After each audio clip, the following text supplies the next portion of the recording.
Greetings, everybody, and welcome back to the Dr. G. Aspie Show. I'm Dr. G, and this is Dr. Melissa Miller. It's one of my good friends here at the practice, and she is a sleep specialist, so welcome to the show. Thank you.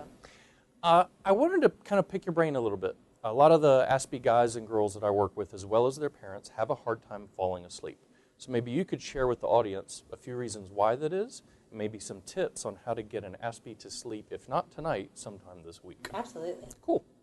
So what are some reasons? So one of the reasons that kids might have a hard time falling asleep is that they don't have a good bedtime routine. They might not have any routine at all, or the routine might be too stimulating. And the purpose of a bedtime routine is to really signal our body that it's time to go to sleep and we need enough time to calm down so that when you lay in bed, your mind isn't racing, and instead you can just give yourself over to sleep. Give yourself over to sleep. I love that phrase. Cool. The other reason that they might have a hard time sleeping is because of anxieties and fears.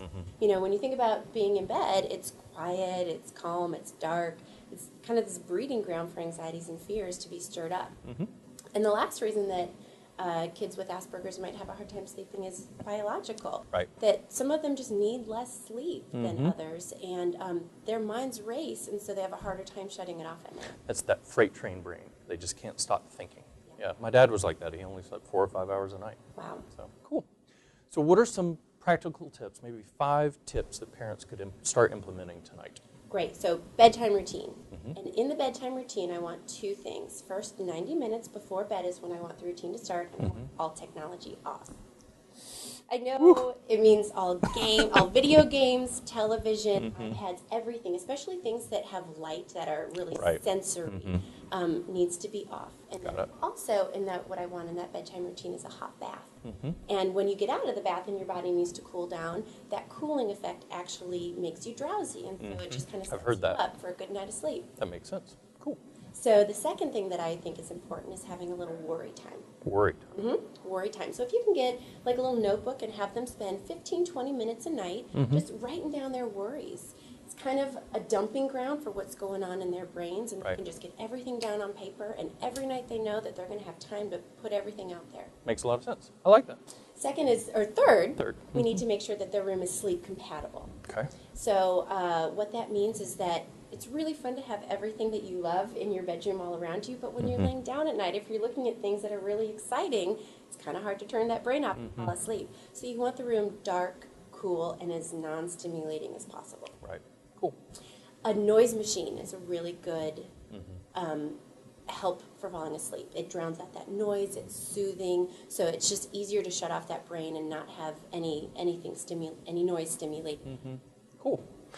And then last is first thing in the morning. So if we're helping them fall asleep well, we can't always predict when they're going to fall asleep, but we can predict when they wake up. Right. If we really want to regulate their clock, we do it with light and dark. And so first thing when they wake up, same time every day, light, light, light. That really helps the circadian rhythm get on schedule, and they might just fall asleep easier at night if they're waking up and being stimulated in the morning. I do exactly that every morning. Turn the light bulb on, shines in my eyes. It's painful, but it wakes me up. It's kind of weird. So routines, hot bath. You've also got electronics off, having a dark room free of distractions, white noise machine, and worry time. That's right. That's awesome. Those are great tips. Well, thanks, Dr. Miller. Yeah. All my guests on the Dr. G. Aspie Show have to answer an important question. In this segment, we call Zombie Dave and Friends. This is Zombie Dave. How would you survive the zombie apocalypse? Well, I think my time in a zombie apocalypse would be short-lived. I would want to go out with a bang. Oh. And so I would have like my big ending moment, guns, ammos, fighting. I'd try to take them all down, but I don't think I'd last too long. Yeah, I think you might. You have to be on the right team.